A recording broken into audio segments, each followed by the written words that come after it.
Welcome to The Stacks, a podcast about books and the people who read them. I'm your host, Tracy Thomas, and today we are joined by Ricardo Nuila, a practicing physician and associate professor at Baylor College of Medicine in Texas. He just released his debut book. It's called The People's Hospital: Hope and Peril in American Medicine. The book follows 5 uninsured Houstonians as their struggle for survival leads them to Ben Taub, an infamous public hospital in Houston. Today, Ricardo and I talk about how he found patients whose stories he wanted to tell, the way he thinks about the healthcare debate, and how he approaches being both a doctor and a writer. Our book club pick for July is Watchmen by Alan Moore with illustrations from Dave Gibbons. I'll be discussing the book on Wednesday, July 26th with Joel Christian Gill. Quick reminder, everything we talk about on each episode of The Stacks can be found in the link in the show notes. If you want more of The Stacks, join the Stacks Pack. It's just $5 a month and you get our monthly bonus episodes, our virtual book club meetups, and our phenomenal community over on Discord. We have a great time and dig deeper into our book club reads, share recommendations, and we even talk about a little reality TV. So if you want to join the fun or just want to support The Stacks and make it possible for me to do this show every single week, head to patreon.com/thestacks and join. Shout out to our newest members of The Stacks, Melanie Schlosser, Danielle, Kathy Fox, Lynn Loves Books, and Goofy Joe. Thank you all so much, and thank you to the entire Stacks Pack. Now it's time for my conversation with Ricardo Nuila.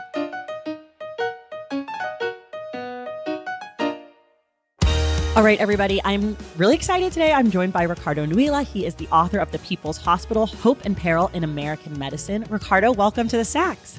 So great to be here, Tracy. Thanks for having me. I'm just so excited to talk to you. This book really surprised me in like the best way. I wasn't sure. I saw it on a list. I wasn't sure about it. And then I picked it up and I was like, this is very good, which is in a good way. But, sometimes you're like, we'll see. And then you're like, whoa, I like this. So in about 30 seconds or so, can you just tell folks what your book is about? It's about 5 people who I met at the hospital we work at, Ben Taub Hospital, which is a public hospital in Houston, Texas. And their stories of not having received health care because they're uninsured or underinsured. They end up at the public healthcare system. Their stories are interwoven for me to piece together why public healthcare can work in America. And you are a doctor. Yes. Of internal medicine. Mm-hmm. And you're a writer. Yes. I am. Both of those, I feel like I started off in medicine, and then really kind of toward college, I was like, I really want to be a writer. And at the time, they felt so opposed that I was an English major. By the end of that, I had applied to medical school, and I was just like, I cannot go into medicine because I'm just going to have to give up writing.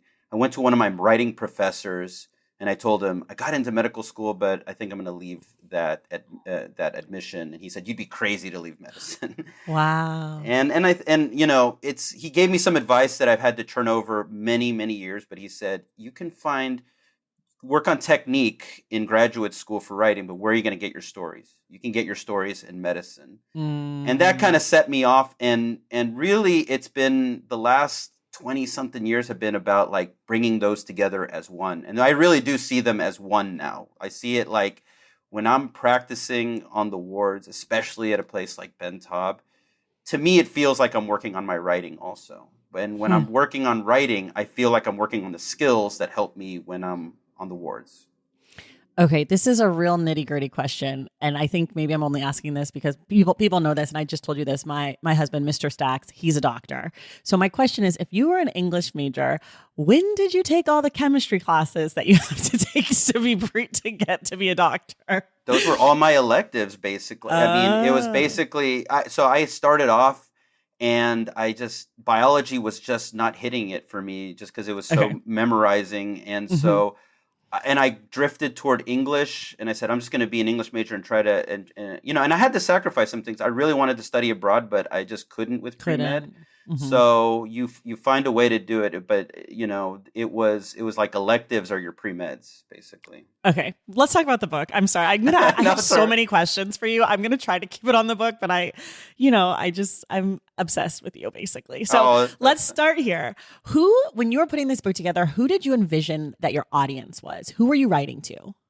Well, in a very direct way, I was writing to my editor because she was one of the first people who just knew the project from the absolute beginning, and she had worked with other writers that I, basically revere, and I Your knew that editor is y- Kathy Belden. yes, Kathy Belden, who I PSA Lehman, Jasmine Ward, Sadiq yes, Fofana. She's the gold standard of editors to me. She's the best. and she loved this from the very beginning. I mean, we put out the proposal and she made a phone call like the moment that she read it, and Wow. she carried it through. And we had gone through a lot of times together because this was not an easy book to write. Mm-hmm. I had the conversation with her at one point where she's like, "You got to stop." This happened the day before Thanksgiving one year. I'd turned in like maybe a third of a manuscript, and she was like, I'm trying to be nice about this. And the way I'm nice is I'm direct. You just got to stop and restart. She was exactly right. I needed Mm-hmm. that reset with this. But so in a very, direct way, I was thinking about her because I know that she had built her ear to match the general audience of the United Mm-hmm. States and readers like you, like people who love good books. But I was not thinking about doctors. I was consciously thinking this is not for doctors, Mm-hmm. but doctors should have access to it. Mm-hmm. I was consciously thinking this is not for policymakers, but policymakers should have access to it. I was Mm-hmm. consciously thinking this is not like for the choir of people who are, possibly saying, uh, Medicare for all, Mm-hmm. because I wanted it to be in the middle where it could bring two different political sides together. So it was more, instead of envisioning one reader, I was trying to think of like ping ponging between a lot of different readers. Like writing in like the cracks between, or like Yes. in the Venn diagram of it all. Yeah. Yeah. That's a good way to say it. Yeah. Okay, so you mentioned there's about five patients that you focus, or there's five patients that you focus on in this book, and then with that, you also weave in sort of the history of the medical industry, what you call Medicine Inc., and specifically Houston's medical system, and specifically the public hospital that's Ben Taub, which is sort of like your sixth character in the book. Yeah.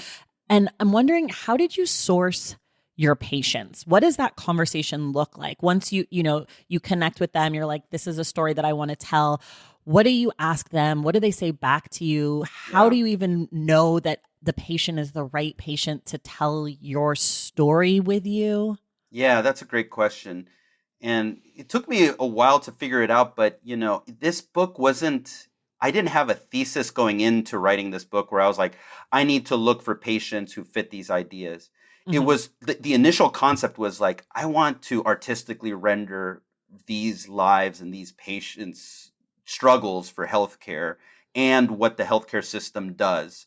So it was more like when I was working with patients, that camaraderie, that rapport, something clicked, and I was Mm. just like, okay, there's I could start to see certain things on the page, for instance, like for somebody like Stephen, the opening, he was such an open book. He Hmm. said things. We had this banter that was both discussing our political differences, but at the same time joking around. And I was like, Hmm. wow, that looks good on the page. I started so it was more like once I started to kind of visualize that this could work to tell a side of that of Ben Taub and public health care that people don't know about. And that's another thing. There's a feeling that goes off in me that's just like, wow, I didn't know that. And if I don't know it, I'm pretty Right. dang sure that nobody else knows it, right? Like in the Right. public, it's so much like how we're interacting with it, with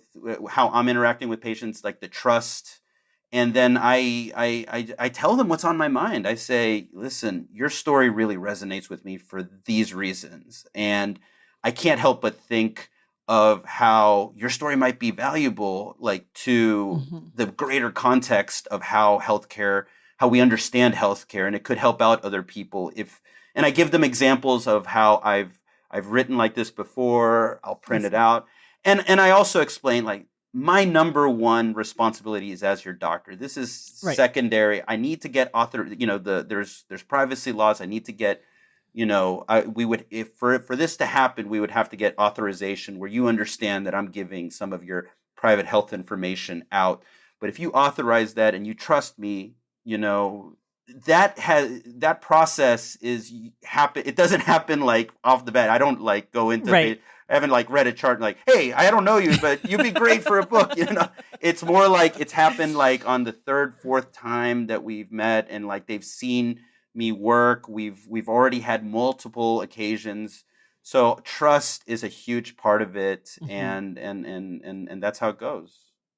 And then do you let them read what you've written? Yes, I tried to give them every, you know, with Stephen, for instance, it was the book that I gave him Hmm. to read, and same with Christian. And some of the other patients, there were articles that were predecessors to I see. that segment in the book, and I would give them the articles. That's always the standard that I do want it to go through the whole process. Got it. I don't want to give them what I've written while it's still in process, and Like drafts. drafts. Yeah, that's and nobody's really asked me for drafts, but Hmm. and that's one of the things that really kind of hit home with me once with Roxana. One, that I brought her like a finalized draft, and I mean, she just had so much else on her mind with her own life that it was Right. just not as what we might think, like what I might think, like, oh, here's this, you're going to be very interested in how I think about you and the whole. She's like, well, I have my own Yeah. She's like, I problems. have a life going on Yeah, here. yeah. So it's Totally. which is like the eye openers that Hmm. all of us need from time, a lot of times. But Right. it's just like it is always the standard that I'd like. My goal is to give people what I've written. Right. Okay. You write this book about medicine, patients, Medicine Inc., your experience. It's a little memoir too. What do you feel like you're able to bring to this conversation as a doctor that maybe is missing from the current discourse, or maybe like a medical historian or a reporter or a public health policy person is not able to bring? And then the flip of that is, where do you think you're limited in your abilities to tell this kind of story? Yeah, that's a great question. Part of me is just doesn't feel that strong identity of a doctor.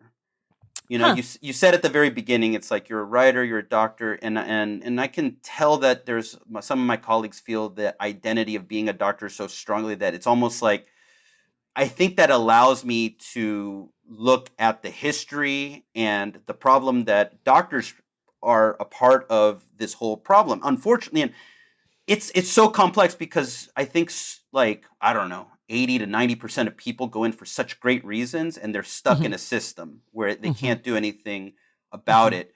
But at the end of the day, doctors as a whole have had issues, have blocked universal health care in America. Those are facts. Right. Right. And so I feel like since I'm not so strongly bound to that identity, I can say that. Mm. I can say that, and I think that the identity of writing is allows me to just kind of deal with the actual problem of healthcare rather than one of those, like the doctor identity or like the hospital identity. Right. That's one of the things. I think that it's also, being Latino and being having the ability to speak the language of a lot of my patients, build that rapport. I can tap into those stories a little bit, Hmm. where it might be. I think that that's unique because I can.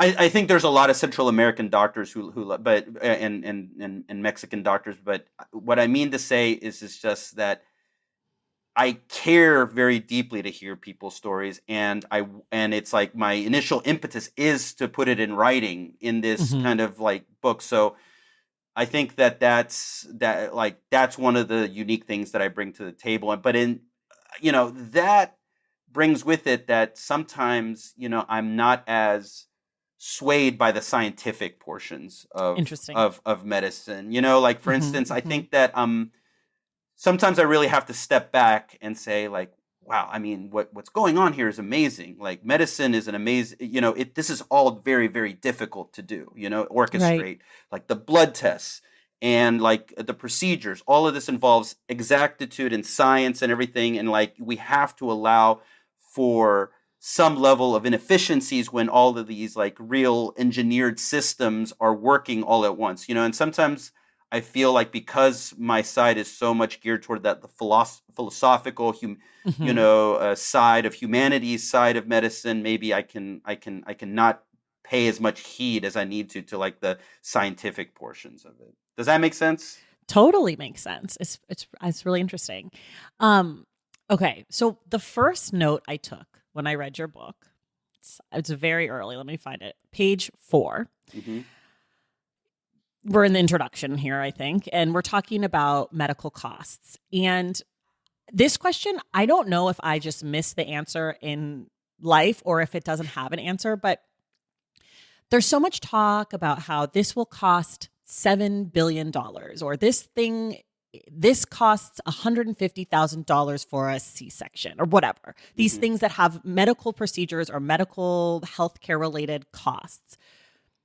Who slash how are these costs calculated? Yeah. Because one of the things that is in the book is like the price of medicine is different for different people in different places. So when the government says it will cost $25 trillion, how are these costs calculated? And then because so much of the book is like Ben Taub saved X, Y, and Z Yeah. millions of dollars, but is that based on what it costs Ben Taub to do it or what it costs a private hospital or what Yeah. it like where do those numbers come from? Who calculates them?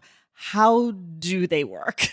That's such a great question because there's not like a standard answer for that.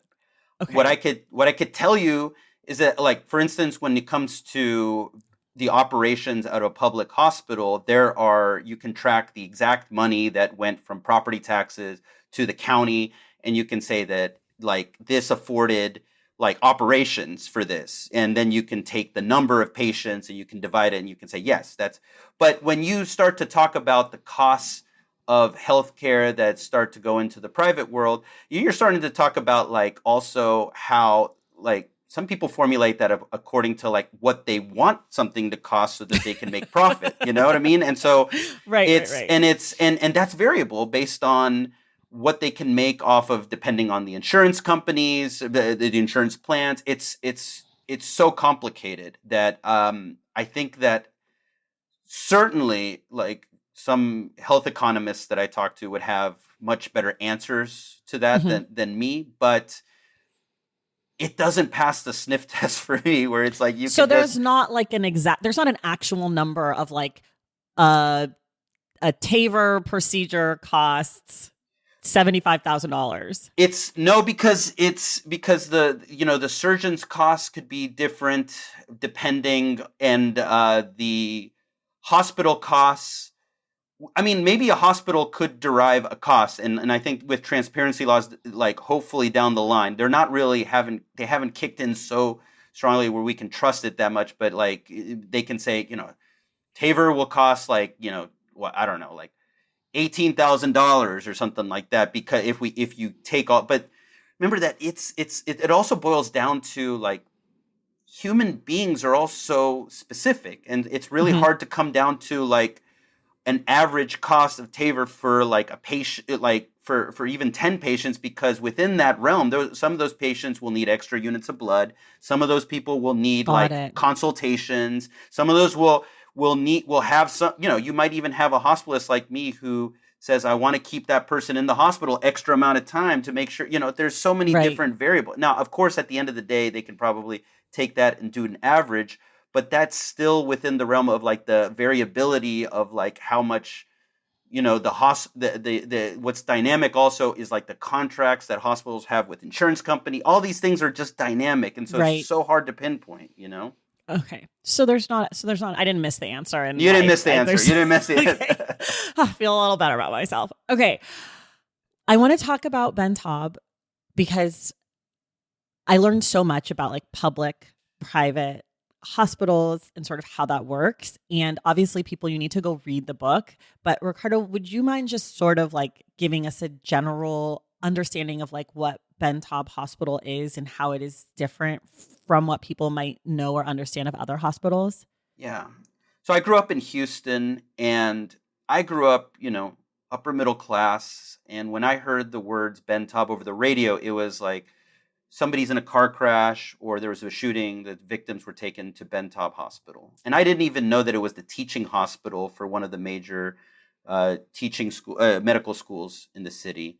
So to me, when growing up, it was like this is where people who undergo trauma or who get shot go to this hospital, Ben Taub Hospital, and it's true that it has a really good reputation for trauma. But what I learned is that it is a hospital that is funded in large part by property taxes paid for by people in Harris County to care for people who don't have access or can't afford healthcare, which is becoming an increasing amount of people and a Right. huge variety of people. It's not what it was 20, 30 years ago where it's purely the uninsured or the people who can't find work or don't have work because work is pegged to insurance in our country.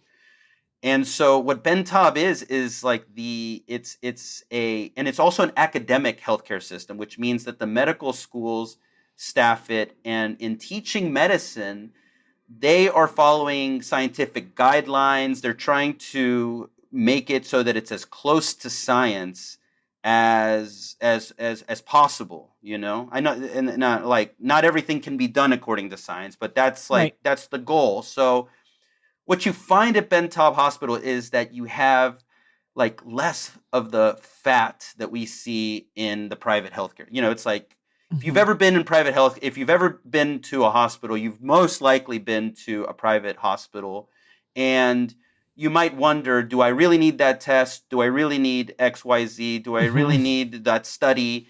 You know, Ben Taub Hospital, because it is like a fixed uh, you know, um, budget, and because it is an academic medical center, it's like basically medicine that is directed at what is needed rather than that extra portion of what is profitable. And that is something that really had to work through for many years to understand the difference.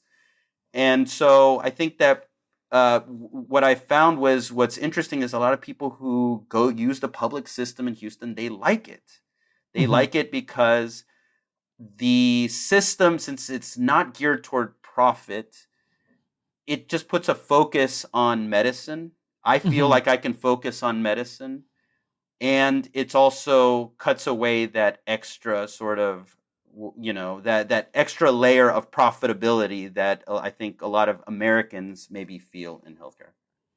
Can people who are insured go to a Ben Taub type hospital? Yes, but it depends on the insurance. Like for instance, many people with Medicare and Medicaid go to Bentop. In fact, that's one of the other big funders is like people who have those insurances and other insurances too. There's a nonprofit insurance in Houston that is utilized by patients, but the system, because its mission is to care for many of the people who can't afford health care, it will not accept certain insurances so that those people can be taken care of at private hospitals.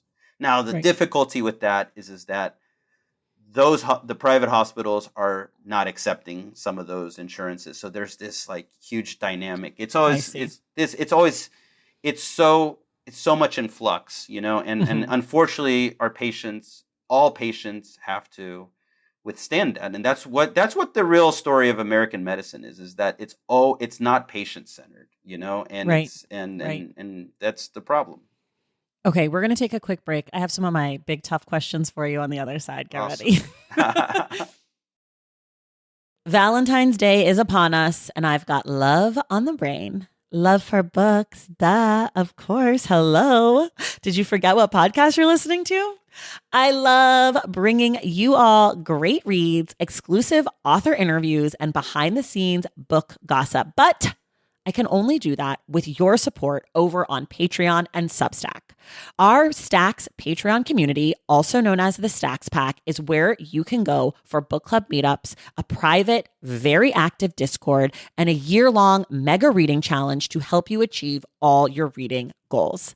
Plus, you also get that monthly bonus episode. Now, over on the Substack, you can subscribe to my newsletter, Unstacked, where I keep the book conversations going. I also give you a healthy dose of sports and pop culture, definitely some hot takes happening over there. And again, that bonus episode. If you don't have a few dollars to spare, don't worry. There are free options on the Substack and the Patreon to get you a little extra Stacks magic. Making this podcast is a total team effort, and by supporting my Patreon and my Substack, you allow me to support my amazing team that makes the show possible every single week. So if you or your friends are looking to meet other book lovers and support this indie podcast, come hang out with me on Patreon, Substack, or both. I would love to have you. And since we're talking about love, you can gift subscriptions to the Patreon and the Substack for that special reader in your life.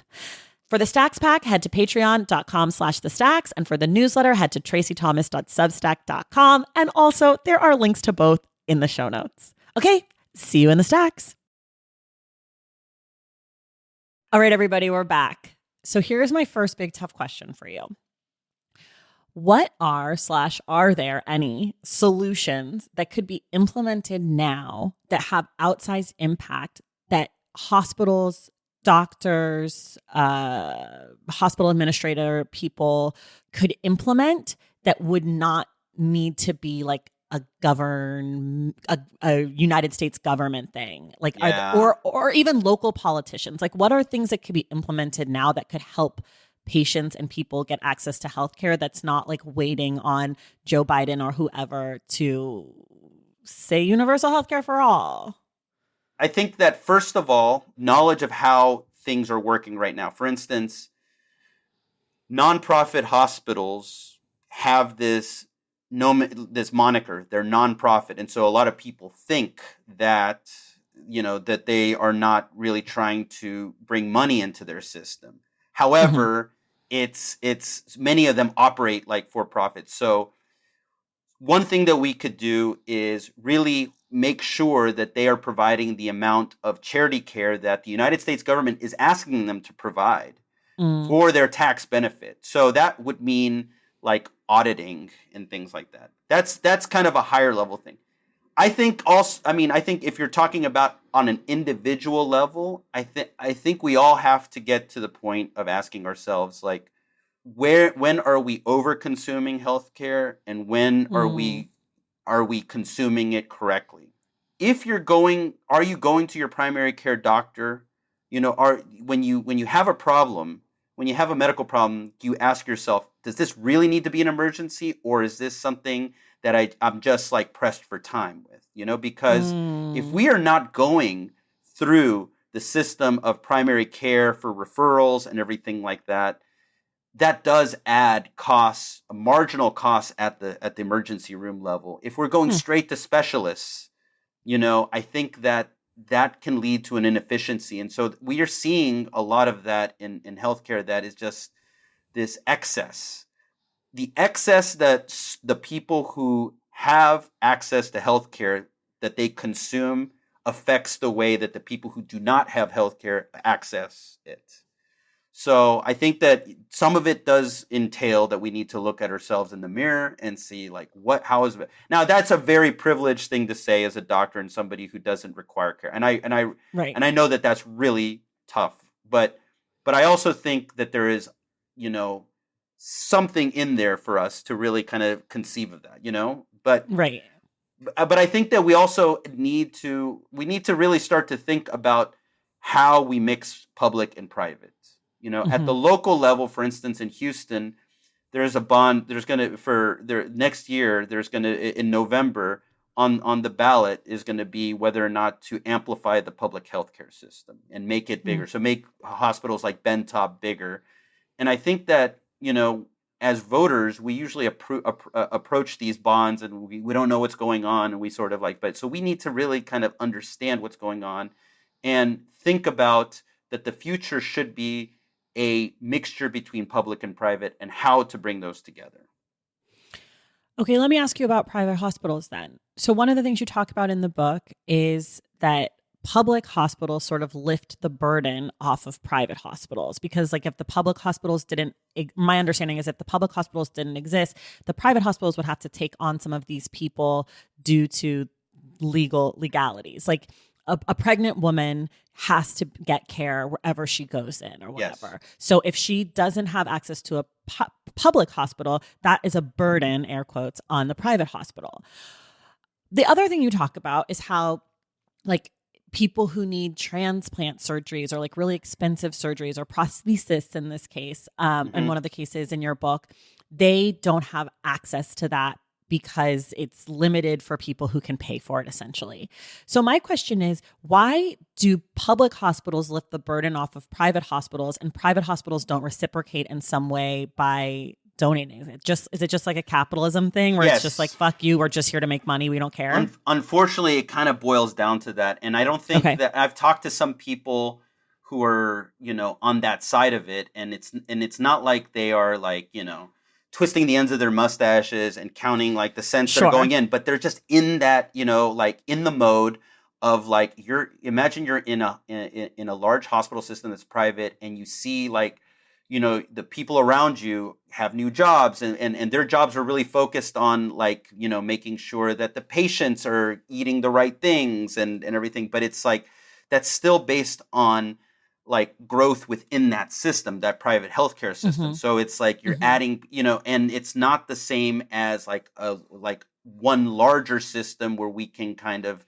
determine what are the needs, what are the really startling needs on one side, and give to those needs, right? So the point, I think the point is that, on the private side, yes, the hospitals are supposed to provide charity care. That's what the government has said, but it's not enforcing it, right? It's not really enforcing it. It's not auditing it. It's not really putting those people to the fire. And the reason why private hospitals feel that the public hospitals will take off the burden is really for emergency care in the law, EMTALA, Emergency Medical Treatment and Labor Act, which is that any person can go into that private hospital for an emergency reason and have their care stabilized. It's just that so in Texas especially, where around 23% of the people are uninsured. If you walk into a private hospital and you really have an emergency, you might stay there for a long. So the private, those private hospitals want a public hospital to take over that care, right? So that they don't feel like they're losing all that money. And unfortunately, that's a philosophical thing. You know what I mean? Yes. It's the pure, and that's what I mean. It's just do you look at your hospital system as just your hospital system or part of a huge environment that is trying to help the health of everybody, right? And I feel if you are in a nonprofit healthcare system, you're looking at your clients. You're not looking at it's they can't afford to be in our, but we need to have a whole new philosophy where, we're trying to take care of everybody. Because that person's can come into the emergency room and change the whole way dynamic and how we give healthcare. But yeah, at the end of the day, that is that we're just kind of extremely capitalistic. That's unfortunately that's the problem. I feel is I'm not. It's hard to say let's take capitalism down a couple notches because people will say, "What are you saying?" Take it all away. But it's but one of the things that I feel I learned from this book is that we are in an extreme system on the private and capitalistic side. And we feel that every time we get a bill from the hospital or from a doctor's group or when the insurance company, we are feeling that extreme nature of that. And we've become inured to it, and that is a huge problem. Okay, you've said so many things that I have questions about, but I want to just quickly ask you, and I don't know, this might be an unfair question, so you can just say fuck you if you hate it. But you mentioned before that the solution is private and public hospitals. So is that different than like universal healthcare or like public healthcare? Like is that not a truly viable option for the United States? I think that it depends. So, there's other models where we just say we have one insurance and Hmm. hospitals can operate privately, and that insurance is big enough where all the hospitals are going to want to take that insurance. And that's Hmm. like Medicare for all, for instance, that's Okay. like basically like one insurance for everybody. And that's kind of like how Canada operates. But Right. what Houston's model, where I've worked in the public healthcare system, is a little bit more like National Health Service from the UK on a Hmm. smaller local scale, which means that no, it's not about insurance. It's about like we're gonna make the hospitals and we're gonna pay the providers, and you can go to that hospital if you need to, Hmm. because it's for everybody. But if you want to pay more, then there will be private hospitals that are apart from that. I'm a my there's been some people who have written to me about like, well, you're not in favor of Medicare for all, you lost me, and I get that, but my concern is just that the history of like American healthcare is that like the private entities have found workarounds anytime that we've Hmm. had like when it's been insurance based, our solution. And our I solution see. would be like, you know, we're going to have an insurance for everybody. But, when Medicare was started in 1960, unfortunately, the way that it was written, doctors started to bill it, just gratuitously, and that's one of the reasons why healthcare costs went up. And so I I'm a see. little bit wary that the way that like something like Medicare for all will be written will A, exclude some people, and so it won't be for all, and B, that it like those special interests will get a hold of that legislature, I see. so I'm also wary that like the special interests, like the private side, is so strong that I just don't think they'll Hmm. relinquish control. So I feel like it's almost like we as a public need to compete with them. And that's I why, see. for instance, okay, a lot of people put it in Houston, Texas. Like, I think that some of the private health care people in Houston, Texas know that the public system can compete with them. The more that people learn Hmm. that I don't need to pay excess money to go there, I can go to the public system, they lose potential clients. So Right. that's where I feel like that's just my kind of cynical view of like the way that Hmm. we extract ourselves from this huge mess where it's like so corporate is by the public competing with the Right. corporations. That's why I kind of tend toward, and also because I have experiences in something like an NHS on a smaller side, that we need to have like a healthcare system for all that is like public based, and that will compete with the private side. Yeah. Okay. I hear that. There's a conversation in your book sort of about, which is connected to this, is like, what do people who have public insurance deserve? What kind of health care? It's like they can get basic health care, but I said this before, like they can't get a transplant or Right. something.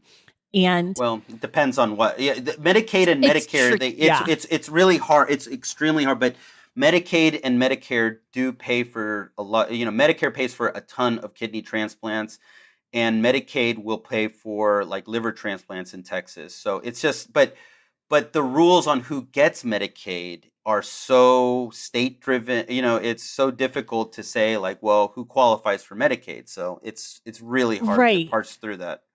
And so, like, ultimately, this question about like who can get access and who can get care and all of this stuff is like a super moral judgment of like who is deserving or worthy. And how do we shift that conversation? Like, Yeah, that's a great is it question. possible? It just feels like I'm reading about these people, and I'm sure you feel this as you're writing about them and treating them. And you're like, these are people that I'm growing to have feelings for, like care about, and they have families, and they are both good and bad people, and they have done good and bad things, and they are sick and they need help. And the question becomes, are they worthy because they do not have a job or were not born here and therefore they should be on hospice even though they're not dying. Like, I don't know. It feels like very helpless. I agree. That's the conversation. It's like, who deserves to be taken care of? Because if it's your mom or your brother, you feel like it's them. Like, you want him to be taken care of. So I don't know. It's not even really a question. I'm just kind of curious your thoughts about it. Yeah, I mean, my thoughts are that I try to put on my hat of moderating between both political sides about this, because I'm really interested in forging like unity, because I just don't think first of all, in my mind, it's just like if you argue on one side and you're not making headway, then what's the use of arguing? That's kind of like so part of me thinks like that, like the discussions about healthcare as a human right are in the wrong direction. And part of it's just because American healthcare should not be a human right, because American healthcare is like aimed toward profitability, unfortunately. It's like, right. but I understand, but I live and I understand the like a principle that if somebody is in need and we're in a wealthy country, we should help those people out. So it's weird how the rhetoric can take us away from things. Right. So what I would say is like, let's consider like maybe ways to bring together is to think about like, what are we all sacrificing by being in the system. And I think that one of them is this complex, we live in this incredibly complex system of healthcare where we have to determine who's eligible, who's worthy, how much they earn. We're sacrificing simplicity, which is like when you look at something like the UK, everybody's covered. Everybody's just covered, and you just go to that clinic. You have a clinic right there, and everybody's covered. And yes, there are problems with it. It's not, but I want people. I think people should know that we are like beating ourselves up to make things more complex because we are trying to divvy it up in like what we consider is fair, and by divvying it up, we're eliminating the possibility of healthcare for a lot of people and making it hard for those who even have it. So I think that maybe one of the ways we can is just to say, what can we gain from a different health? And I think simplicity is one of them. It's like, you're just covered. You're just covered. If it's a public good, we don't have to say that it's a human right. We can just say that we can all agree that it's just helpful for everybody to be covered, and that, and it's like, we don't say that like roads are a human right, but we know that they're good to us overall, for everybody. And I think that's, if we can kind of forge paths in that direction where it's just like, like maybe hopefully that's the moderation that could bring these sides together, because that's ultimately the only way it's going to happen, is if like political sides come together and start to think big ideas together like that. Yeah. One of the things that struck me, I don't know, made me mad, made me really sad, made me just like feel yucky, is a story you tell about a patient who comes in and they tell you she has like a UTI or something. And you go to your little pocket medicine book and you're like, looking for answers in my book. You're a young doctor at this point. You're like trying to make sure you like hit all the steps, you're like, let me just check this out. And you're like, I don't think it's a UTI. Like, I think it's like this other complicated thing. Yeah. And then it comes back that it's, complications from untreated diabetes. Yeah. And I have to tell you, Ricardo, that like, I got so mad reading that part, or so upset reading that part, because the thing that is frustrating about American healthcare is that because it's inaccessible and because it's expensive, your literal handbook did not have a very obvious diagnosis, because untreated diabetes is not a thing that should exist. Right. And one of the things I think you say in the book is that your genetics are just as important in American health, in United States healthcare, as your insurance coverage, as far as outcomes, health outcomes. How do you, and you talk about disaster syndrome and like this feeling of helplessness and like this feeling of like burnout, you talk about as like a number one symptom. of disaster syndrome. How do you, Ricardo, doctor, writer, documenter of these stories, how do you deal with this shit? Because like Yeah. I'm pissed off reading it, and I'm sitting here in Los Angeles, California. I'm not in Houston. I've never been to Ben Taub. I don't know these people.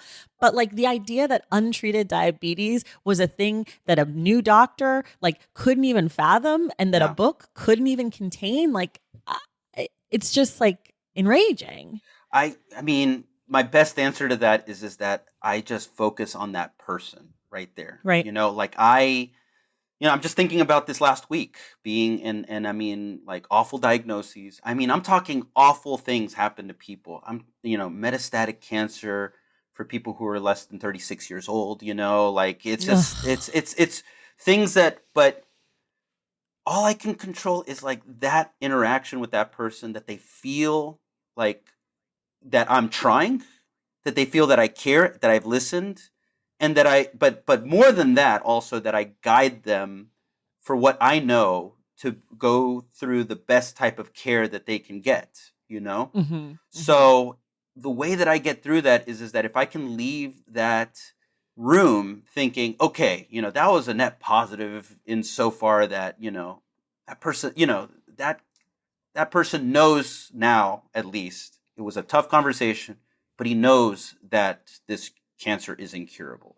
He Mm-hmm. knows at least now that this is the aim of this treatment, and he knows that we're caring about how he can move his legs now, for instance. It's just, Mm-hmm.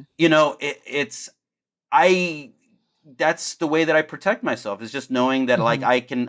I can feel that comprehension. Like I test it, and I talk with them about it, with people about it, and I can feel that they understand. And I don't leave thinking like, I'm curing that or anything, but I just feel like, that is the best that I can do in that situation. And I, it's I hate this, but I think it's one of the most rewarding parts of the job.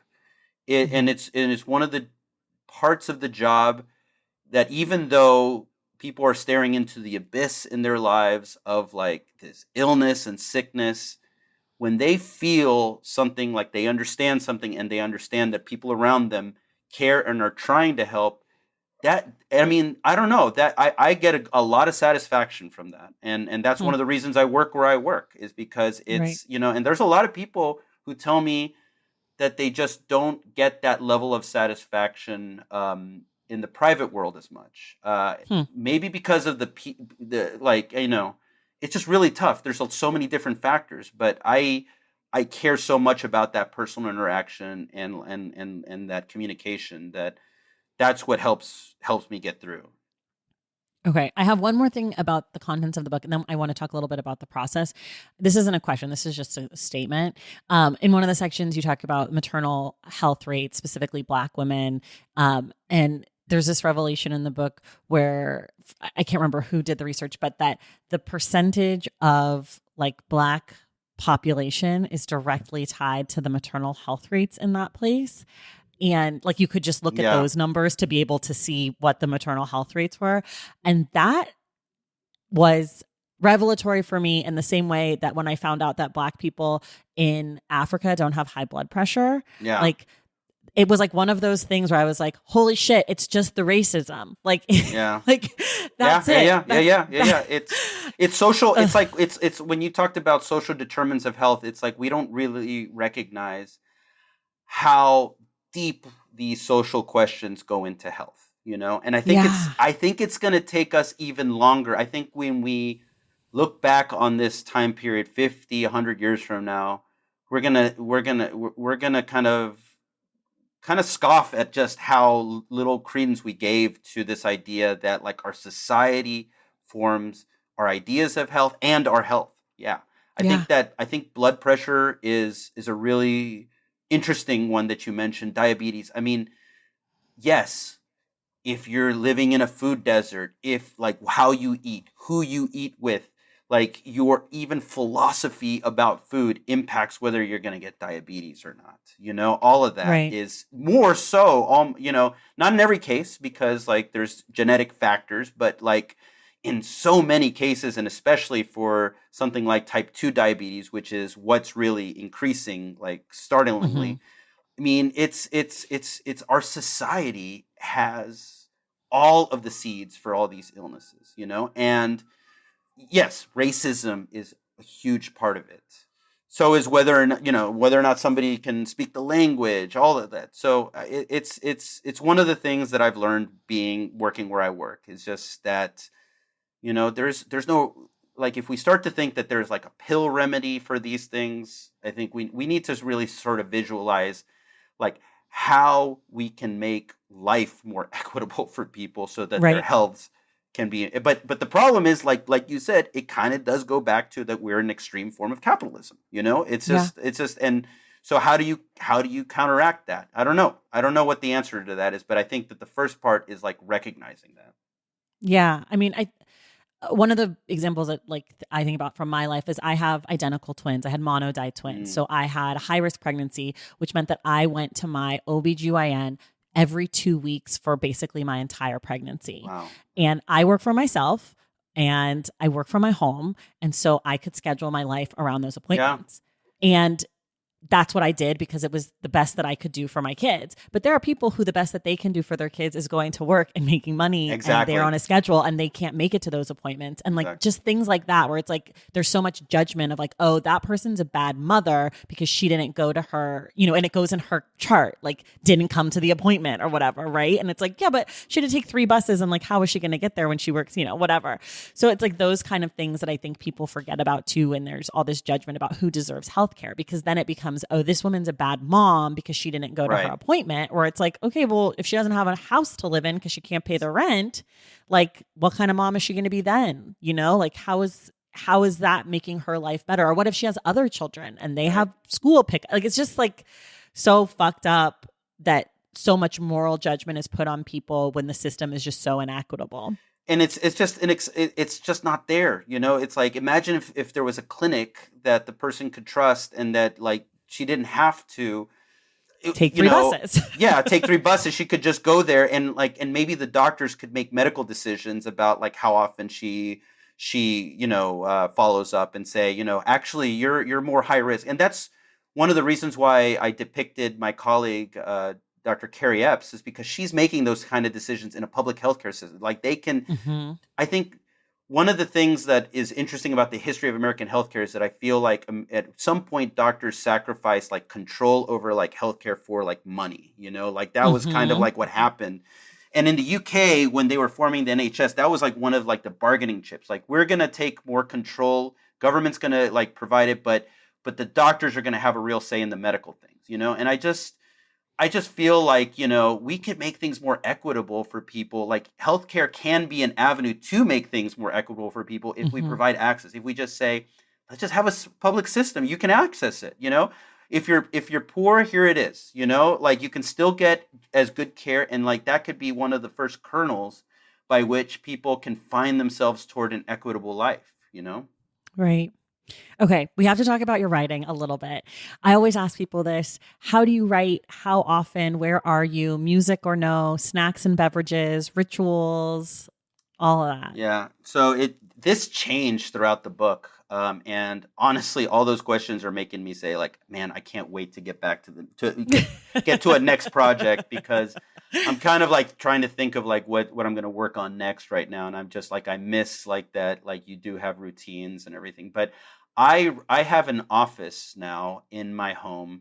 And interestingly enough, I couldn't finish this book for a long time, and I was just like, gosh, we were living in a very small, we had 2 kids, and we were in like a small house, like, and one bathroom, and I was like, I have to finish the book in order to move. And then one of my friends is like, are you crazy? It's like the opposite. She was working on a book, and it had taken her 8 years, and she was just like, no, it's the opposite. You have to move in order to finish the book. And it was because Mm, the space, like, so I have a nice space that is, when I say nice, it means it's just private, and there's a desk, and I can think there. But I usually work in the mornings. I try to wake up early, and it's depending on if I'm working at the hospital during the intense parts of working on this book, and I still had to write in the morning, so I would get up at, you know really early to work on the book and then go to work. But if I'm off, it just be a little bit later, and then I work throughout the morning, and I don't eat. I give myself a break to go, drink coffee. I might have a cup of coffee with me at that time, and I have like a, and I'm just, there's no music. And I have a board that I write on. The process is depends on what you're doing. If you're trying to think of like how to structure things, it's like a lot of like just kind of plotting things out and think work and hoping something comes up spontaneous. But if you're really going through like a paragraph and trying to make it work, I can sit there on that for like hours and hours, and I can write like 4 to 5 hours a day, and then kind of like move on. So that's kind of how it works for me. Okay. What's a word you can never spell correctly on the first try? What's a word? There's so many that what is it? Thingomanometer, which is like the I was to say there's so many medical words. I'm sure there's a lot of medical ones, but that's one of the ones. That's blood pressure cuff, and dysdiadeokinesia. That's another one that always gets me. Yeah. The one that I can never read is duodenostomy. Yeah. You don't type duodenostomy. Yeah. Yeah, I hear duo, because you want to say duo. People say duodenum, duodenum. It's weird. My husband will pull up like his little medical journal and be like, "Read this, like duodenostomy." Jejunostomy. Yeah. He thinks it's hilarious. I'm like, I'm illiterate. Okay, leave me alone. Just have a few moments left. I could talk to you for hours, but we're going to come off. I want to know the coolest person who's expressed interest in this book. Terry Gross was definitely one of them, because she's just a legend, and I love her. And I mean, Matthew Desmond is another. What a dream. He expressed interest in the book. Yeah, I would say those two. What I realized about Matthew Desmond, because I met him at the San Antonio Book Festival, and we found out that we're like he might even, I think he's 1 year younger than me, and I was like, gosh, Evicted came out a while back. I was like, I thought to myself, he's the LeBron James of nonfiction.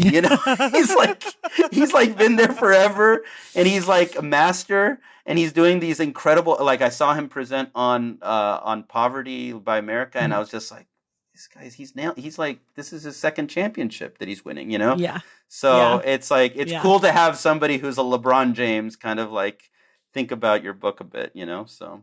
For people who love your book, The People's Hospital, what is another book or a few other books you might recommend to them that are in conversation with your work?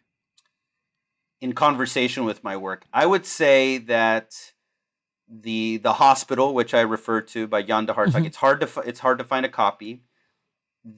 Another one is just because this book has been so influential on me, but it's Jacques Barzun's From Dawn to Decadence.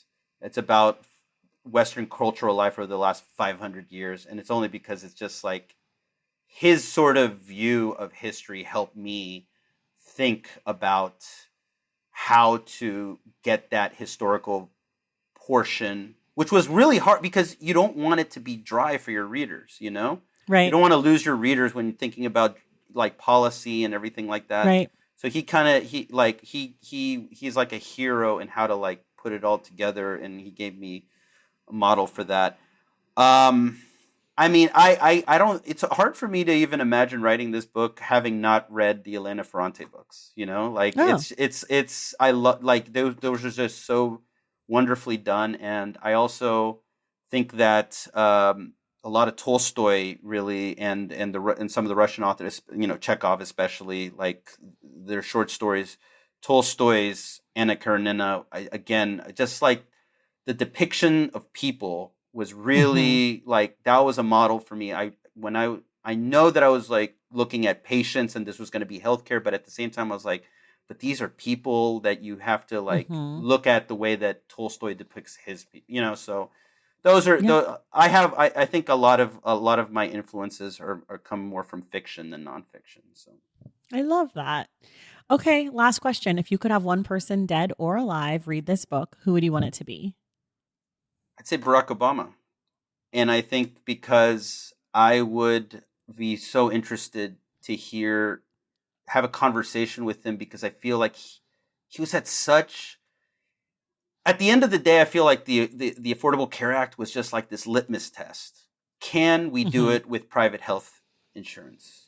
Can we make a system that's equitable? And I feel like it's veering toward like no, and for a lot of things that he couldn't have predicted possibly.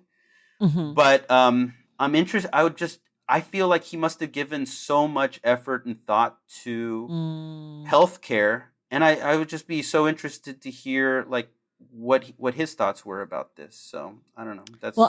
And we want to get you on his summer reading list or his end of year reading list. Let's be honest. Also, we want to get you on the list, Ricardo. So we got to get the book to him. So we got to get the book to him. Put you on the list. We got to get the. But I really do like he strikes me as a person who like that was his signature thing. It's like healthcare. He was the guy who was going to take on healthcare when every politician knew that it was like a minefield. And I think he sacrificed a lot for it, and too. and I'm just so curious how he sees like just like healthcare in general and everything. So yeah. Well, also Barack Obama, I have an open invitation to come on this podcast and talk about any of that if you're available. All right, everybody, you can get The People's Hospital wherever you get your books. I will say I read half of it and I listened to half of it on audio, and it's fantastic on audio as well. Ricardo reads it. It's so good. So for my audiobook people, this one gets my stamp of approval in that platform as well.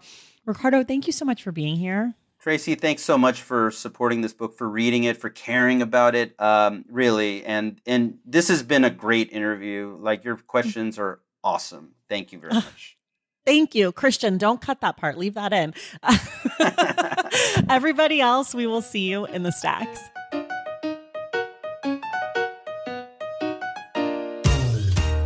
All right, y'all, that does it for us today. Thank you so much for listening. And thank you again to Ricardo Nuila for joining the show. I'd also like to say thank you to Paul Samuelson for helping to make this conversation possible. Remember, Joel Christian Gill will join us on July 26th to discuss the graphic novel Watchmen by Alan Moore and Dave Gibbons for the Stacks Book Club. If you love the show and want inside access to it, head to patreon.com/thestacks to join the Stacks Pack. Make sure you're subscribed to The Stacks wherever you listen to your podcasts. And if you're listening through Apple Podcasts or Spotify, be sure to leave us a rating and a review. For more from The Stacks, follow us on social media at The Stacks Pod on Instagram and TikTok, and at The Stacks Pod _ on Twitter. And check out our website, thestackspodcast.com. This episode of The Stacks was edited by Christian Duenas with production assistance from Lauren Tyree. Our graphic designer is Robin McCrite, and our theme music is from Tigirigis. The Stacks is created and produced by me, Tracy Thomas.